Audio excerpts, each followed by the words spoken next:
नमस्कार दोस्तों, all knowledge around channel में आप सभी का स्वागत है। आज हम लोग महत्वपूर्ण प्रश्नोत्तरी का प्रैक्टिस सेट नंबर 5 लेके आए हैं।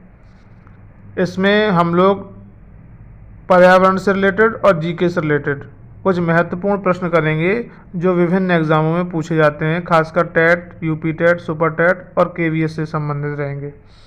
आप लोगों से रिक्वेस्ट है मेरी कि प्लीज़ सपोर्ट करने के लिए चैनल को सब्सक्राइब करिए, बेल आइकन प्रेस करिए और इसे ज़्यादा से ज़्यादा शेयर करिए जिससे और लोगों तक भी ये वीडियो पहुंच सके। चलिए स्टार्ट करते हैं। पहला है आपका क्वेश्चन, अम्ल वर्षा का बृहद प्रदूषक क्या है? तो सबसे ज़्यादा जो मेन इंपॉर्टेंट गैस है अम्ल वर्षा का मतलब एसिड रेन से है। एसिड रेन को हम कैंसर ऑफ मार्बल भी बोलते हैं। मार्बल जो है, जैसे ताजमहल का जो कलर है अगर बात करें तो वो थोड़ा सा पीला पड़ता जाता है क्योंकि एसिड रेन के कारण। तो सल्फर डाइऑक्साइड, ठीक है, उसके लिए महत्वपूर्ण कारक है। और चलिए अगला क्वेश्चन करते हैं, वायु प्रदूषण का कारण क्या है? तो आपका धुआं हो जाएगा, ठीक है। भारत के प्रथम बायोगैस संयंत्र कहाँ स्थापित हुआ? तो दिल्ली में हुआ।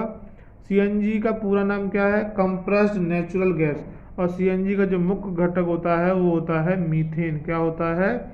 मीथेन सबसे ज़्यादा होता है। जबकि एलपीजी की बात करें तो एलपीजी का जो फुल फॉर्म होता है लिक्विफाइड पेट्रोलियम गैस।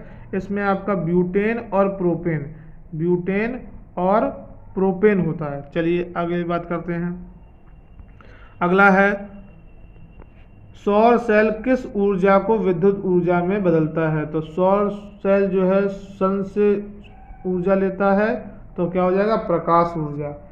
हवा में सर्वाधिक मात्रा में पाई जाने वाली गैस कौन सी है? नाइट्रोजन है, जो कि आपकी 78% है। फिर इसके बाद आपका 21% जो आपका ऑक्सीजन होता है, ठीक है। दोनों मिला के लगभग 99% पाई जाती है। कई बार प्रश्न पूछता है कि नाइट्रोजन और ऑक्सीजन मिला के टोटल कितना परसेंट है? तो 99%। चलिए अगला क्वेश्चन करते हैं, ऊर्जा का नवीकरणीय स्रोत कौन सा है? पौधे हैं इसका।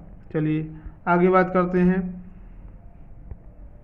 अब ये कहा गया ओजोन परत मिलती है, तो समझिए ओजोन परत से संबंधित, ओजोन परत जो है स्ट्रेटोस्फेयर में मिलती है। ओजोन का फॉर्मूला होता है O3, ठीक है। ओजोन का जो ओजोन डिप्लेशन जो हो रही है, जो ओजोन लेयर पतली होती जा रही है, वो हो जा रही है आपकी किस गैस के कारण? CFC गैस के कारण, जिसको बोलते हैं क्लोरोफ्लोरोकार्बन। साथ में ही ओजोन की जो परत की मोटाई हो है वो डॉप्सन में नापी जाती है। किसमें नापती है? डॉप्सन, ठीक है, ये उसकी यूनिट है। और अगर इसकी मोटाई 300 डॉप्सन है तो कोई दिक्कत नहीं है, लेकिन 200 डॉप्सन या 200 डॉप्सन से नीचे जाती है तो उसको हम बोलते हैं ओजोन डिप्लेशन। सबसे ज़्यादा जो ओजोन डिप्लेशन हुआ है वो दक्षिणी ध्रुव में हमारे पास हुआ है। किसमें हुआ है? दक्षिणी ध्रुव में, ठीक है। चलिए आगे क्वेश्चन करते हैं। अगला क्वेश्चन है, कौन सी गैस ग्लोबल वार्मिंग के लिए उत्तरदायी है? तो ये आपका है CO2 गैस। ग्लोबल वार्मिंग का मतलब होता है पूरे पृथ्वी का जो टेम्परेचर धीरे धीरे बढ़ रहा है, इसको बोलते हैं ग्लोबल वार्मिंग। अगला क्वेश्चन देखते हैं, मानचित्र पढ़ने के लिए आवश्यक कौशल में शामिल है स्थान, दूरी, दिशा की सापेक्ष स्थिति को समझने की योग्यता। क्योंकि आपको पता है मानचित्र पढ़ रहे हैं, जैसे इंडिया का मानचित्र अगर हम बात करें तो उसको पढ़ेंगे तो उसकी स्थिति वगैरह हमें पता होनी चाहिए। आगे हम बात करते हैं, टूटता तारा उल्का जो क्या है? उल्का जो पृथ्वी के वायुमंडल में प्रवेश करता ही आग पकड़ लेता है। क्यों? क्योंकि उल्का जब आग वायुमंडल में आता है तो फ्रिक्शन, घर्षण बल लगता है, जिसके कारण वो आग पकड़ लेता है। बिहार राज्य में स्थित भारत का सबसे लंबा पुल कौन सा है? महात्मा गांधी सेतु है। अगली हम बात करें, लंदन धूम पाया जाता है शीतकाल में, सुबह के समय ये लंदन ध्रुव पाया जाता है, ठीक है। वातावरण में अत्यधिक हानिकारक सल्फर मिश्रित गैस कौन सी है? Sulphur dioxide. वायु प्रदूषण को कम किया जा सकता है वृक्षों के द्वारा, ठीक है। वृक्षों के द्वारा ध्वनि प्रदूषण को भी कम किया जाता है, इसलिए ग्रीन मफलर बोलते हैं, वो ध्वनि प्रदूषण से संबंधित है।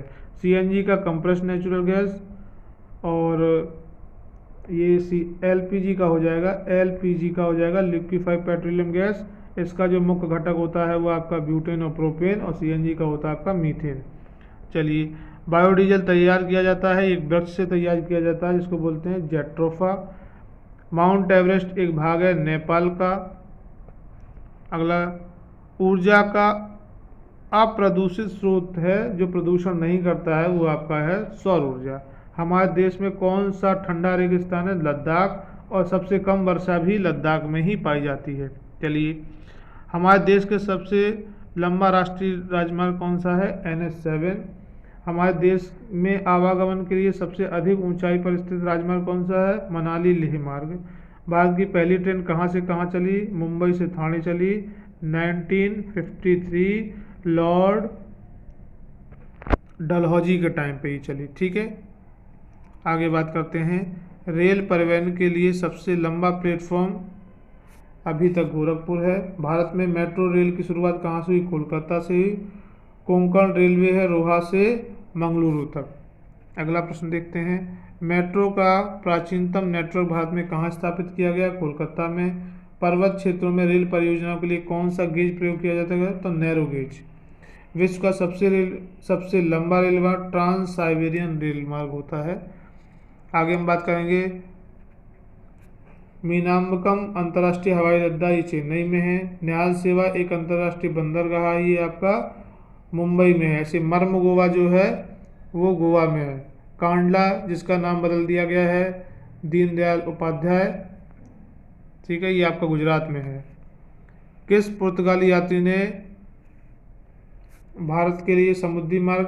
तो 1498 में ये आए थे आपके Vasco D gamma. Jammu Kashmir में पाए जाने वाला कोयला कौन सा? एंथ्रेसाइट है। इतिहास में पहली परमाणु दुर्घटना कब हुई? 6 अगस्त 1945 में। ये हिरोशिमा और नागासाकी वाला है जिसमें बम को लिटिल फैट मैन और लिटिल बॉय के नाम से जाना जाता है। भूकंप की तरंगों को निरूपित किया जाता है सिस्मोग्राफ में। भारत के किस क्षेत्र में अधिकतम भूस्खलन पाए जाते हैं? हिमालय क्षेत्र में। अगली बात करते हैं। उत्पत्ति एवं प्रकृति के आधार पर आपदाओं को दो भाग कौन कौन से हैं? प्राकृतिक आपदा और मानवीय आपदा। फुकुशिमा परमाणु आपदा किस देश में घटित हुई थी? तो जापान में। भारत में आपदा के निवारण से संबंधित आपदा प्रबंधन अधिनियम किस वर्ष आया? 2004 में। धन्यवाद, आप लोग हमारे साथ जुड़े। इस वीडियो को और ज़्यादा से ज़्यादा प्यार देने के लिए शेयर करिए, लाइक करिए और सब्सक्राइब करिए। Thank you.